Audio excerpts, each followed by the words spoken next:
Hello, Erica. It's so nice to have you on the show today. How are you doing? I am fantastic. I'm so excited to be here with you. Beautiful, and me too. Thank you so very much for being here, Erica. I truly appreciate you.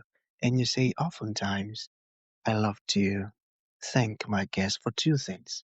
And I do this so often to the point where it has become my anthem.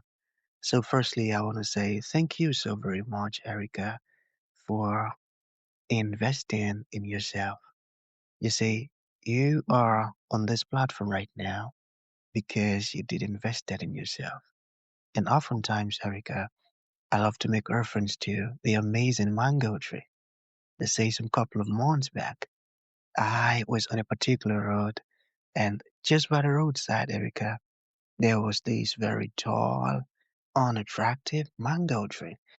And I used the word unattractive because the mango tree's got no mangoes on it and the leaves were all dry. So I just walked past it and I went my way. But you see, Erica, just recently I was on that same road. And this time around, a lot's changed about the mango tree, you see. The mango tree caught my attention pretty good from a distance. And immediately, I got the urge to move so close to it, of which I did, and it wowed me. Because now the mango tree's got a lot of mangoes on it, beautiful green leaves and healthy branches, and not just mangoes now, Erica. I'm talking about ripe mangoes. It was such a lovely experience that day, and I was so, so excited. Here is my point. The fact that you dedicated your time, energy, and resources to becoming the amazing Erica that you are today, that alone has made it impossible for me to skip you.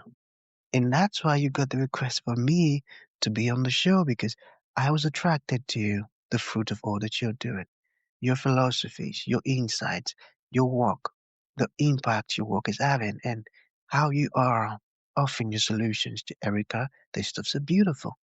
And just before I sent you that request, I said to myself, I've got to benefit from these beautiful things Erica is doing. And not only me now, because, I don't want to look selfish and even with the audience. And here we are today with the amazing Erica. So thank you so very much for doing that yourself. And secondly, thank you for saying yes to the invite.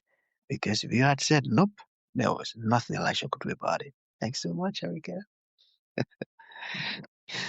I am quite excited to have you on the show today, Erica, for some reasons. Firstly, my interest in knowledge seeking. I believe in order for one to transition from a terrible situation to that of a beautiful one, Erica, I believe it takes the application of knowledge, quality information, and not just knowledge alone, but the application of it. And you see, ever Mm. since I discovered that light in the Hebrew means knowledge, in darkness, ignorance. I've been so keen to knowledge seeking. Why? Because I do not want to remain in the dark. So that's going to make our conversation today very important to me and even to the listeners. And the second reason why I'm so excited to have the incredible Erica on the show is for the sake of the audience. You see, Erica, we live in an age where information is as abundant as grains of sand. We've got lots of informations flying out there. So these folks trust me for quality, eye-opening, and very important information, of which I am totally convinced, Erica, that our conversation is going to be insightful and impactful. So for that reason, let's get started with your introduction. Talk to us about your personal or your professional journey, because right now we are so curious. We want to know how Erica got here. Then afterwards, I've gotten some beautiful questions for you.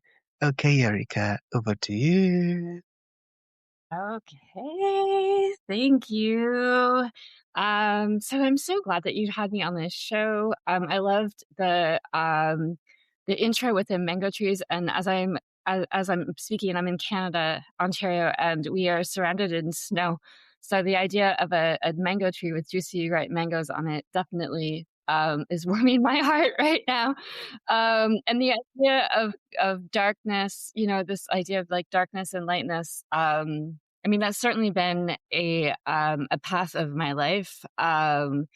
As with many, right? We go through these phases where things can be very difficult, and for me, what I tend to do is I process all of that through writing, and through creating, and that is how I get from this place of, say, the darkness into a place of joy. Is that I write and I create, and I keep moving through it. And so, yeah, that's my strategy, and then it works for me. And now I am in a position where I get to help other people um, do the same, to take perhaps journeys that they've walked of darkness, and learn how to write it from a place of joy. I think that's amazing. And that's a beautiful strategy. But there is a spot I'm curious about, okay? So how can writing heal without forcing someone to relieve trauma? Got it? Yeah, that's a good question. So for me, right, I call it writing from a place of safety. I spent most of my life feeling really unsafe. And I feel that, I was always looking for safety, like in others, right? Someone can help me feel safe. And I learned how to really rely on my own self, to give myself permissions, to cultivate a physical environment of safety. And so when I'm writing, um, for one example of that would be, I don't have to share what I'm writing. Right? Like I can write this down without any need to share. I can destroy it right after, right? And so some people are afraid to write it because they're afraid of what other people might think. And you don't have, just because you've written it doesn't mean you have to share it. So that's one example. And another one is just feeling grounded in the space that I'm in, knowing that at any point I can stop writing. If it starts to feel too heavy, I can just stop. I don't have to continue. And I can also, it's not all heavy, even the difficult points. I mean, I write about some very heavy topics. Um, and yet I can always find moments of joy and laughter and lightness. And so when it starts to feel very heavy in these dark areas, then I switch and I'm like, you know what was a really happy like thing that was happening as well at that time? What did they say that, my kids and I, we have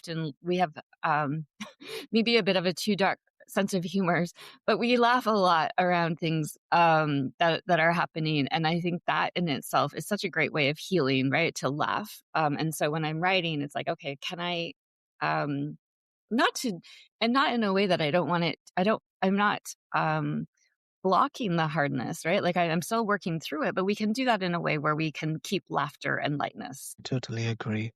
And that's so true. So let us look at your view on grief and parenting. So how has yelling at dead people shaped your view on grief and parenting? Yeah. So my children lost their father to suicide when they were 7 and 10. So so And so, yeah, it was hard. It was, and we had been separated for about 6 years prior, but still a challenging time for me to raise them, to help them with these really tough conversations, and navigate through their world. And so I, they taught me, I would say they taught me a lot.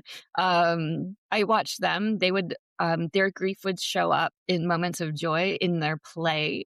They would be playing and laughing, but talking about their dad, in ways that I realized that, wow, we can actually be grieving and still be really happy. We can be grieving and still have play and joy and lightness. They were drawing pictures, they were creating. And so I to be frank, I really learned through them, through watching them, and just letting them express themselves however they needed to at the time. And so I then was writing a lot as well about parenting through this time, and yeah, it's all of that was so healing. And then I'm at the point now where I'm looking to share the stories that I've been writing. Amazing. And thank you for the beautiful stuff you're doing, going through all of that and turning your pain into purpose. That's amazing. I tell you, I tell you, you're doing such a fantastic one. So, what about this one? How can writers handle pressure to be vulnerable or productive too soon? Do the pressure? Yeah. Yeah. Oh, I think that a lot of that is that we feel like we have to tell the whole story all at once, Hmm. right? We need to write everything all out, and we don't. Start with one small moment, and write that. And that can be it. Um, that start like with everything often refer to as that low hanging fruit. So the low hanging fruit of your mango tree that you referenced, right?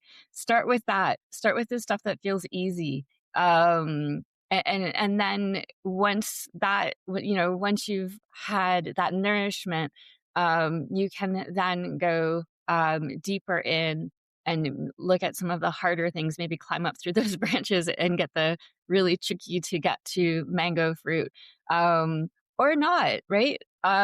Because we can guide our own selves into what feels right at that time, and learning to really trust our instincts on that um, is huge. And I know that doesn't come naturally to a lot of it didn't come naturally to me to trust my own instincts per se, but, the more I do it, the better I get at trusting that and learning my own like, creating boundaries for myself of my own writing. Beautiful boundaries. I got that. So let us talk about boundaries. How do writers set boundaries about what to share or to keep private? Yeah, I think that's going to be, it's really a personal decision, and, I'll give you one example. So, I've published a series of children's books, and I published them out of order, as in terms of what I've written. So I wrote one book, and was really happy with the story. And then couple years, but I didn't do anything with it. Like it legitimately sat in a notebook in the bottom of my closet. But I kept thinking about it. And then a couple years later, I wrote another book about the same character, or another story. And then this time, that story, so the second one was about my anxiety disorder. And so that one I felt ready. I was like ready to share it with the world. And I'm like, I'm going to publish this and I'm going to share it. And I did. And then it was still another 2 years after publishing that book that I went back to the original one that I wrote and was ready to share that one. So there's no time limit, and you have to really trust where you are. And there's so many reasons why we may or may not share something, whether it might be harmful for us to share it or harmful for people that we love. That's so true. You see, just while listening to you speak, I can tell how passionate you are. It's amazing. So, can you tell us who your ideal clients are and how do you help them? Sure. Yeah.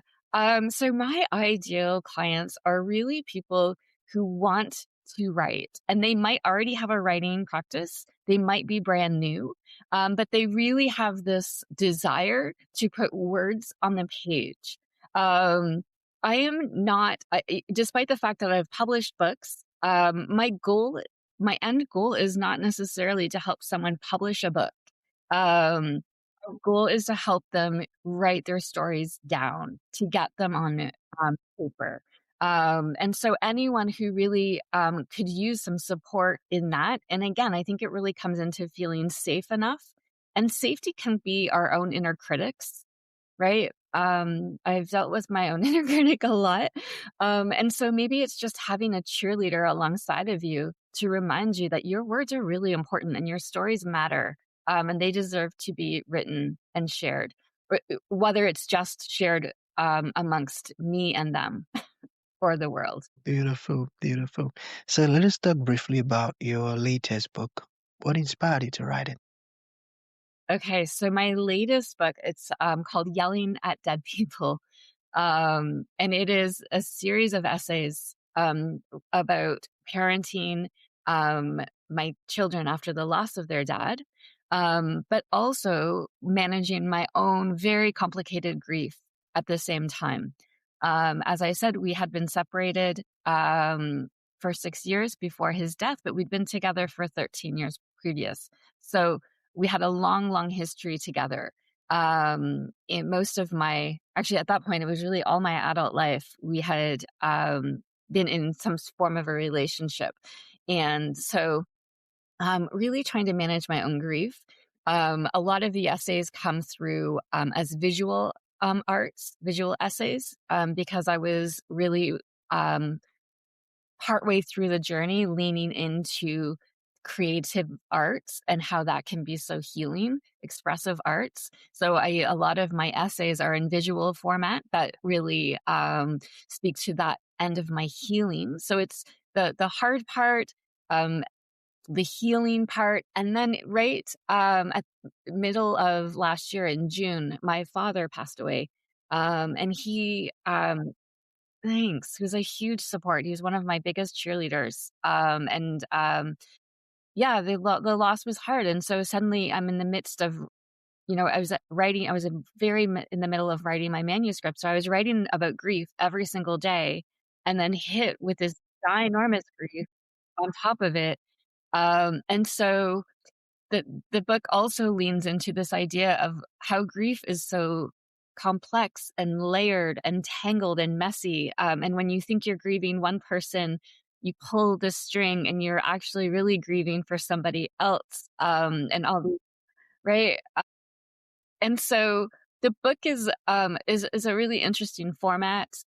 It is not a memoir per se. It's not like a start to finish type memoir. There are a series of essays in various forms, because to me, that's how grief is. It shows up in these bits and pieces.